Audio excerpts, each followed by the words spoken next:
Welcome to valuationpodcast.com, a podcast and video series about all things related to business and valuation. My name is Melissa Gragg, and I'm a financial mediator and business valuation expert in St. Louis, Missouri. Today, we're discussing the intricacies of intellectual property in business valuation with Michael Koeppel.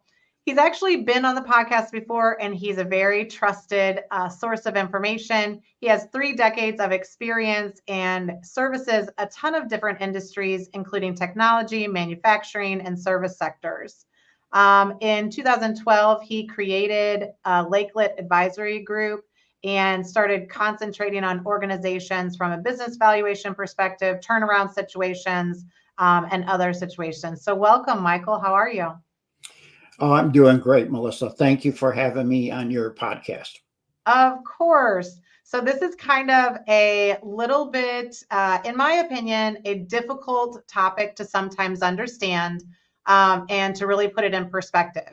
And so I think that it is helpful to kind of start a little bit basic, but understanding that a lot of our audience has an understanding of business valuations.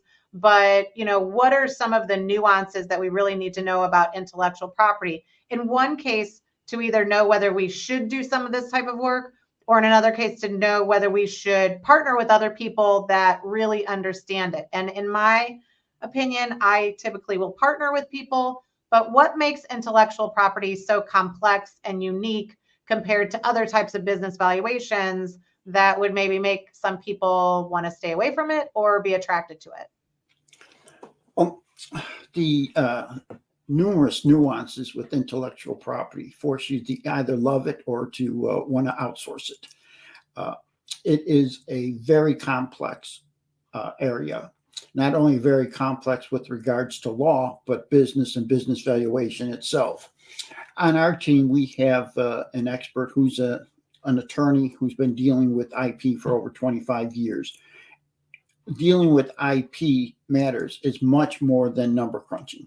It is equally involved in a whole host of legal procedures, filings, etc. What makes it so complex is, as well as many other intangible assets, it's very hard to put a number on it. If we had, for example, a widget factory, we could take a look at the factory. What's the land worth based on comps? How many square feet are there? What's the roof? What are all the amenities associated with that facility? With intellectual property, say patents, for example, the fact that it has a patent makes it unique. There are no comps. And the other challenges associated with it are the patents usually involve a lot of startups.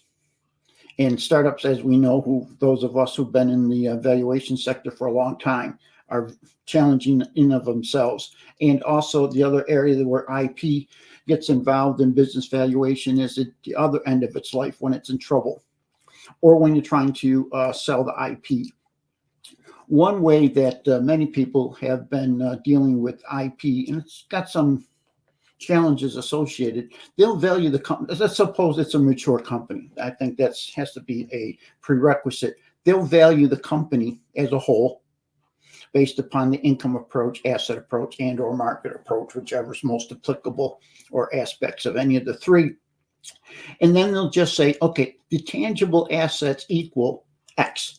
Therefore, logically, that's what's left is the intellectual property or intangible, so that equals Y. Well, that's okay for a normal company, and has a lot of peculiarities and a lot of risk associated with that. Why? Because the summation may not always be the total. And especially when you deal with IP and allocation of IP, who has the rights to the IP? Sometimes it's the scientist within the company, or sometimes it's another party within there. And that's more appropriate also, not only for patents, but I got involved in this whole intellectual property by dealing with country music, ironically enough.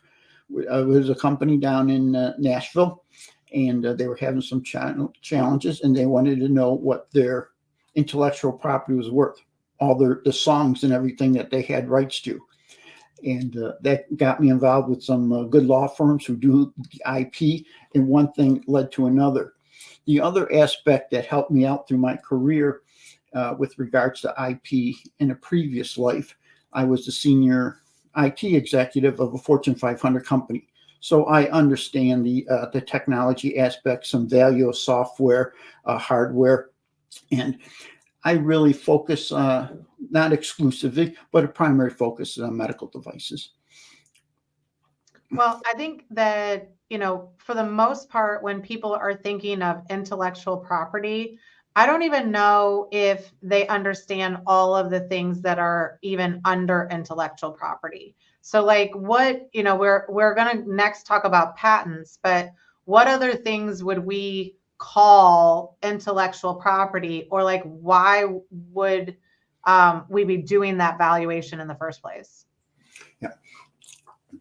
Intellectual property from a business valuation perspective encompasses, in addition to patents, trademarks, copyrights. Those are the major ones that we'll see. People have to realize, take Coca-Cola, for example, their most material asset is their brand name, the logo, the copyright. That's the most important asset they have. Apple is probably the same way. Their most valuable asset they have is the brand name, and that has to be intellectual property. If you have a company splitting, whether it be a partnership dispute or a family matter or a divorce for that case, and they have a brand name, what's their brand name worth? Who gets that brand name? Who has rights to that brand name? Can the company go on with or without their brand name? That's a very important asset. And again, that's what makes it so important and so unique, is that a lot of these challenges with this intellectual property comes up at the beginning of the life of the company or at the end of the life of the company, or a major change, I should say, i.e. a divorce, split up into partnership. You're doing a minority interest, for example, and, if it's, hopefully it's not 50-50 because those are a nightmare. But if you're dealing like 60-40, well, what's the value of that person who's not getting the brand? Suppose the person who has 60% of it is, we can do the income approach and determine, okay, here's the future net cash flow from that. But what's their brand worth? The person's getting sick. If they put a lot into it and the brand's well known, the brands are becoming more and more important, especially in the healthcare arena, as well as software, but also in the healthcare arena. That name of that clinic or the pharmaceutical, whatever it is, that's a very important asset. And you have to, because they both can't keep it, right? Yeah. It's not like, okay, we're going to split everything else. Well, you both can't keep that brand name. I mean, that would just be a recipe for disaster. So you got to have a value on those things in order to determine what it's worth and who gets what percentage of that. You got to compensate for the person who doesn't get the brand. Yeah, I love that you bring up Coca-Cola. And I will say that a lot of times we're seeing these valuations for like a purchase price allocation, that you're going in and, a public company is buying another company. And like, let's say, let's use this example. And we do have other questions, but I like this example for a minute. Okay. Coca-Cola, right? So one of the things about Coca-Cola is that the recipe is a trade secret. Correct. Okay. And so it is protected as long as people protect it. Now you have a Coca-Cola brand, a Coca-Cola recipe, a Coca-Cola distribution. Like, how complicated is it to separate out for Coca-Cola? Like, let's say Pepsi buys it, right? Yeah. Now they have to allocate that purchase price to all of the intangibles of Coca-Cola. Like, how easy is it to allocate those intangibles? And that's where I think it gets confusing for some of us. Like, how do I put a number on the trade secret and then the patents and then the logo and then the copyrights and then the trademarks? Like, do you have to look at all of those separate, or is it kind of all combined? In the case for an acquisition, usually you want to look at them separately because they're all different assets. But Coca-Cola is a very unique situation. There's only two people in the world who know the formula. Mm-hmm. People realize it's crazy. It's a closely guarded secret. The CIA could not protect it any better with all the safeguards that they have in there. But, Coca-Cola they have the trademark, they have the copyrights. Disney is a perfect example. We've done work with Disney in the past, especially with some of the challenge they had with Pixar a few years ago, is that value, just to have that stamp, the Disney seal of approval, or the Pixar, the dancing light, That is a phenomenal value for any film coming out. And when they split up, what is that value? How much is it? How much more is it worth to have that stamp produced and directed by Disney?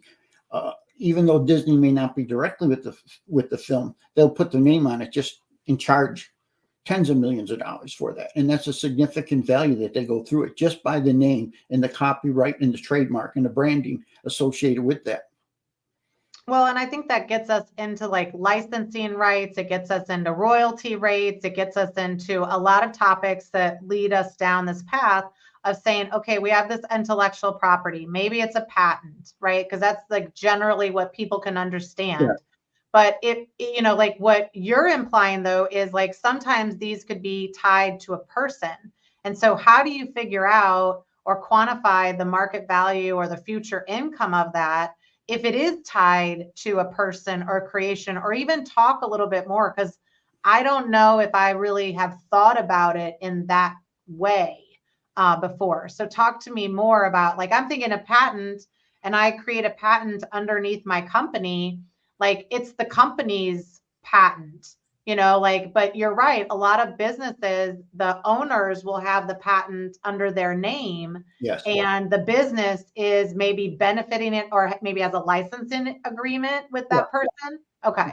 That's the normal course, Melissa. They'll license it back to their own company, just like companies would do if they own a major facility. They'll have an LLC that owns the property, and the company pays rent to the owner.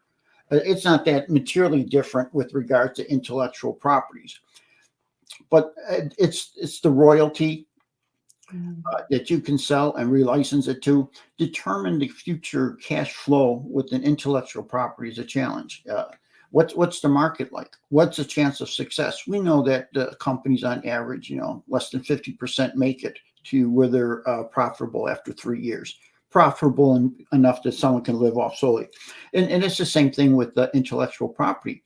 The challenge with intellectual property is, and we'll be talking about this in a few seconds, is the market that's out there. How do you determine what's the market? Can you get the market? If you have the best mousetrap out there and you have patents on that mousetrap, well, other than a cat who would be interested in that mousetrap, you have to go out there and say, well, how would I market it? What's the value? What's the cost to produce it? How much can I sell it for?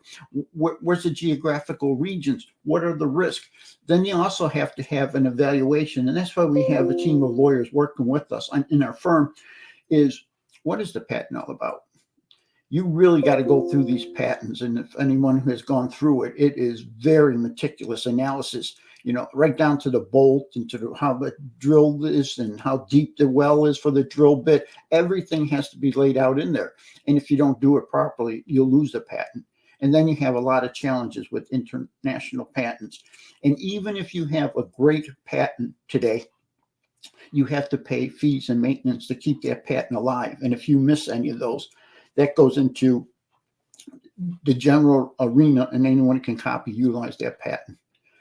And the other thing that's become a little bit challenging is there's a lot of firms that do what they call patent trolls, where they go through all the patents and try to find other people who are abusing the patents or find something wrong with the patent. You said, you make a cover for a phone and it's not the right dimension as that was finally manufactured. Well, guess what? That patent may be suspect. So they'll either take over that patent or repatent it with the new dimensions, or go after the original patent or trying to get some money from them. And you have provisional patents that are kind of sitting out there for potentially 18 plus months that are exposing what you're doing and yet maybe not protecting what you're doing in some capacity. It's interesting because we kind of liken this intellectual property valuations to startups.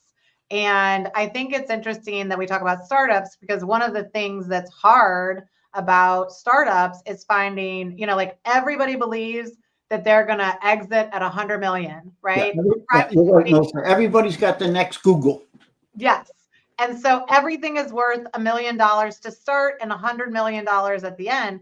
But the key is finding market transactions, market data, information that can give you a framework to work within. So talk to us a little bit about intellectual property and how those valuations are similar in finding some of that data and really trying to prove out what your position is, right? Yeah.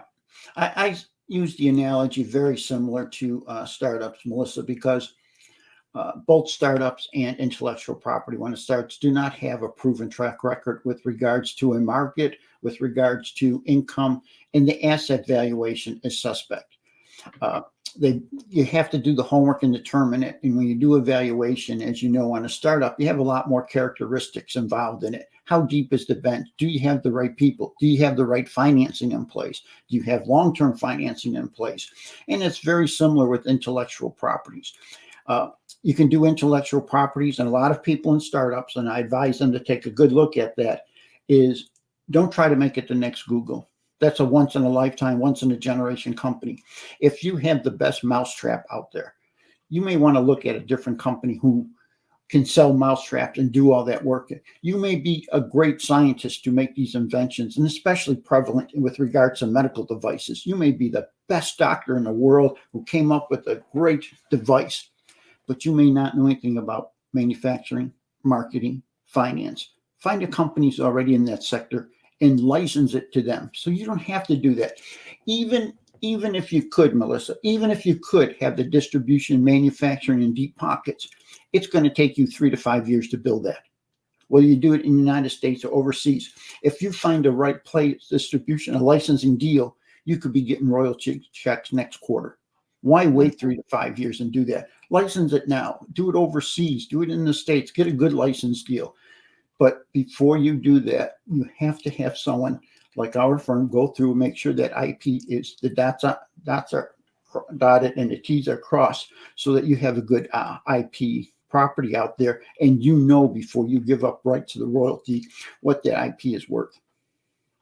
Well, and most of the valuations that I've been involved with, because I worked at some of the major accounting firms and did purchase price allocations and intangible property valuations, a lot of times you're looking at royalty rates, you're buying data, just like we're buying transaction data, but you're also projecting the future, right? Like you're not just looking at the past because you're like, there is no past. Yeah. And so, I think in the past people have said, well, are you creating the projections? Are you helping the client create the projections? Is it a combination of both? But some of that has to go into it in looking at what the future licensing capabilities are, and it's not in a vacuum, right? Yeah, and you got to be very careful. I know the accounting pronouncements are really focusing on the purchase price allocations, significantly so, whether it be the 820, a whole host of pronouncements out there. Don't be cute with regards to the allocation of it. And I see a lot of people doing that. Well, I'm going to put more on the tangible assets, and I'm going to write them off, and I'm going to do X, Y, and Z for tax treatment. Be very careful how you lock those in. Give it some deep thought, because there's pros and cons to both. And you do have a lot of flexibility with regards to purchase price allocation. You can be very creative, but I'm just forewarning people, there's a price to be paid down the road. And I think consistency. I think when you are doing valuations in a litigation sense, in a courtroom sense, and here we're dealing with the Department of Justice, right? Yeah. Like these types of situations, there's a governing body or there's a consistent body that's looking at your work, and your consistent methodology makes sense, or not doing a methodology that contrives the number, right? And those regulatory authorities, just like the Internal Revenue Service, all of us in the finance world realize how far behind the IRS is. They were on average, say, 6 to 9 months before the pandemic. Add a couple years to it now, and it's really long off. They're years before. Well, the patent office isn't extremely different. So what before might be 6 to 9 months to get your patent approval and go through everything is going to take longer. Be patient. It's going to be a provisional for a much longer period of time. So you've got to be very careful to do that and how you do the process, because the value of that patent, if it's provisional, won't have the same value if it's you got the good housekeeping seal of approval on it, and investors want to see that. If it's just provisional and you submitted, or you and your attorney submitted it to the patent office, you got to be a little bit careful. And that's why we're often asked to take a look at the patents. We're not saying the patent office would approve it. We're just saying that all the paperwork's in order. We see some value to this patent, and based upon our market and our research, it should have a good chance of passing and have a good market available. And there's no prior art out there. Well, and I think you bring up a good point, because we did learn this the fun way once, is that, sometimes the owners don't always know the patents that they have, or the complexity, or they give you a list and you start looking through that list and you start verifying that some of those patents were not issued, or, things like that. So I think even doing your due diligence and understanding that you're looking at the right things, even the titling of those patents, like, personal or business. But given some of the complexity of some of that, and you were talking about regulatory authorities, how do you mitigate some of the risk? And how do you know that this property valuation is valid from that perspective? Yeah. I would say when we take on engagement, that's probably our first step. We look through all the patent databases, all the art databases, see what's out there, find things close to it. It's a relatively labor intense process. Well, let me rephrase that. It was relatively labor intense, and it somewhat takes a little bit of time. But with AI out there now, we can put in a lot of the parameters, and it'll let us know that, like, take a look at these 5 products. They look like they could be in the same wheelhouse as your patent. And we'll take a look at the 5 and say, is our patent or is our prospective patent different enough that it warrants a filing? It's making it much easier now. Previously, you had a lot of interns or outsource it to a company, and there's companies that just do it. But fortunately, this is one of the many great things that the AI can facilitate for us. Yeah, I am really kind of excited that you mentioned that, because I didn't even think about that. But that is a great utilization of a comparison, a great prompt that I think that you could create for that. And there's, a multitude. Obviously, this webinar is not on that topic, but maybe it will be a future topic. Well, it's a very interesting. We're in the firm writing a paper right now. We took 3 IP valuations, and we're having those 3 valuations that were performed by experts within our firm done by AI. And I'm just curious to see the difference of that and with the pros and cons. We just started this project last week, but hopefully in the very near future it'll be done. Because could you imagine the value added? The problem becomes, though, Melissa, a serious challenge becomes, as you know, as a professional business valuator for a while, there's a lot of subjective things in there, right? Let's suppose you're doing a widget company, or I've been stuck on the mousetrap company for this podcast. If we're doing a mousetrap company, a lot has to do with the management. I'm a strong believer you could take the same management, whether it be a mousetrap company or a hardware company. If they're dedicated enough and smart enough, they can figure it out. It doesn't matter. If you don't have the right people, it doesn't matter. So AI cannot justify that. Mm-hmm. Okay, you can put in the resume and experience, but AI does not do that. It's like interviewing people. You could interview, you just know when you got somebody. I don't know if you can say it's instinctive value, it's your gut. You just know. Well, AI doesn't provide that. And the other challenge I'm seeing with AI, not only with regards to IP, but AI so far is not very good at doing the risk analysis. Mm-hmm. Mm-hmm. Well, I think though, what you're endeavoring to do is just to kind of categorize, how off are they? Because again, is it a supportable position that you could take to court, the IRS or another governing body? No, but there is reasons and uses for it. And we were just on a forensic webinar and talking about mediation, and things like that, where if you could do something, I know one podcast that would want to talk about the results whenever you get them. So that is for sure. And And we're using the AI thing right now. As I mentioned before, we do a lot of work in Nashville, and someone's saying their song has been copied. So we will put in the lyrics and we'll let AI run through hundreds of millions of billions of songs to see if there's anything like it. Yeah. And if so, it spits them out. So I don't have to sit there and listen to country western music for 4 or 5 days. I right now, Michael, you're blowing my mind because we use AI for so many things, but like this is brilliant. I think that you're on at a minimum, run it through to see what, if anything, it will lessen your work and identify really things that are more closely related. So I think that's brilliant. But I think you hit it spot on. We know it probably will not give us the right answer, but it can do a lot, like the database research for patents. It can do that better than a human. There's a lot of things it can do. It's a very important arrow to have in our quiver, in our toolbox. Well, I'm just thinking right now, like guideline company method, Yes. right?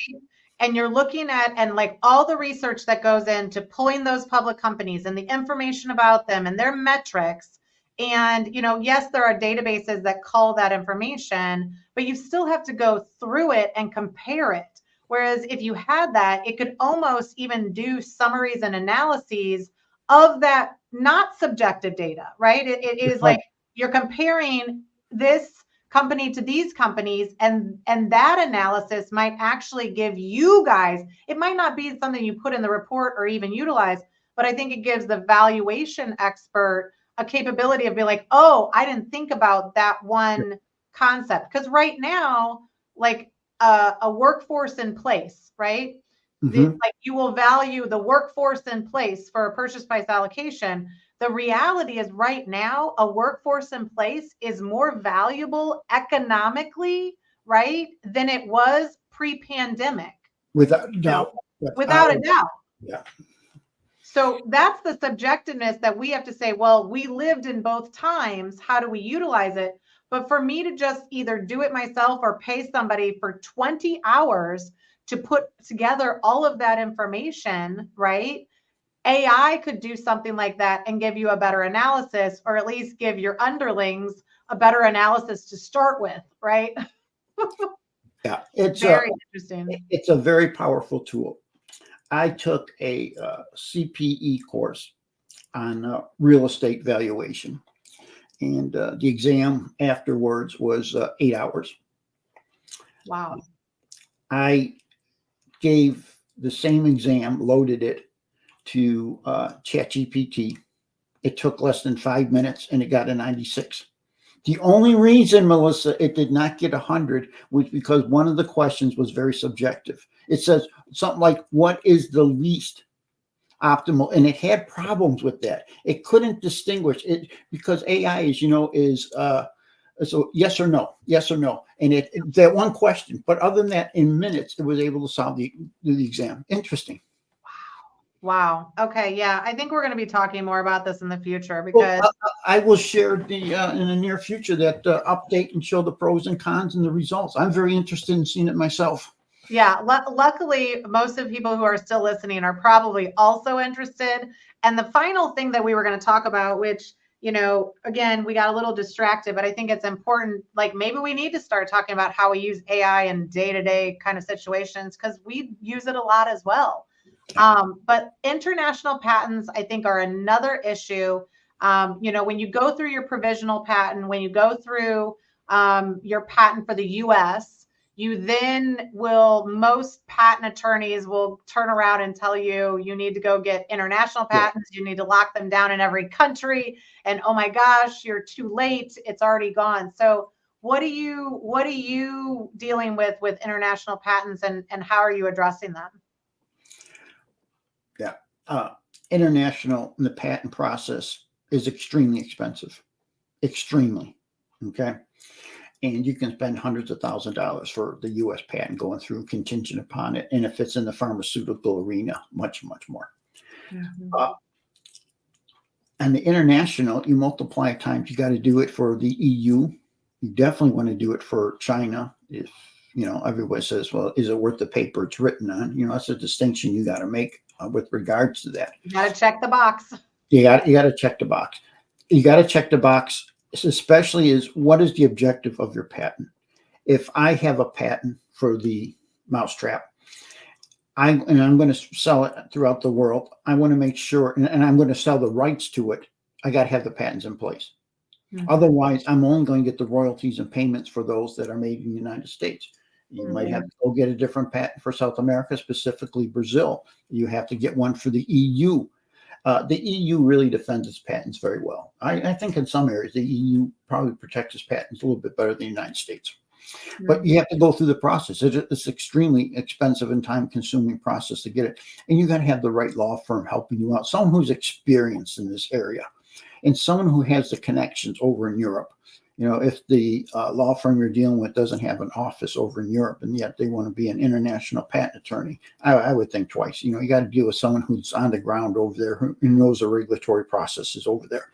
But you got to protect yourself. Now, if you just have a patent for a mousetrap and you just want to sell it to Lowe's or Home Depot or whatever, and you do a cost benefit analysis that I can't afford to spend all this money on that. I'm just going to focus on the US. Well, we'll do it that way. Focus on it, but go in there with a good advisor, find out what the patent's worth and what the market worth.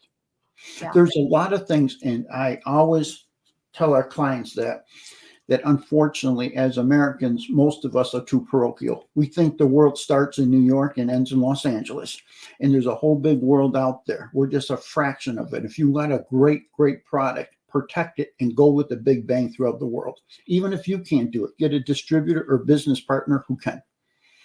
Yeah, because there's just some upfront costs. And I think that doing that protection, especially in some of the industries that you talked about in, pharmaceutical and things like that, you're also protecting it beyond, that time frame to allow you to get into those spaces and things like that. We've been very fortunate that we have a project we're working on right now. It's in the trucking industry, and they have a fantastic patent. And they just had it completed, and we got it approved, and we filed, I think, during the pandemic, and we just got it approved. And and we're going to just have a distributor take care of it and manufacture it and everything. And his concern was, well, what happens in Canada? What happens in Mexico? How do I keep and protect myself?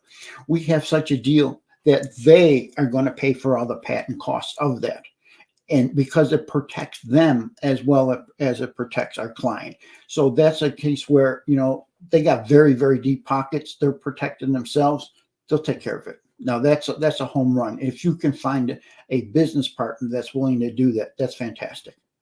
Well, and you present a really good point that some people are doing these valuations in order to license them, in order to do these agreements and understand essentially what the cash flow is going to be for the licensing arrangement.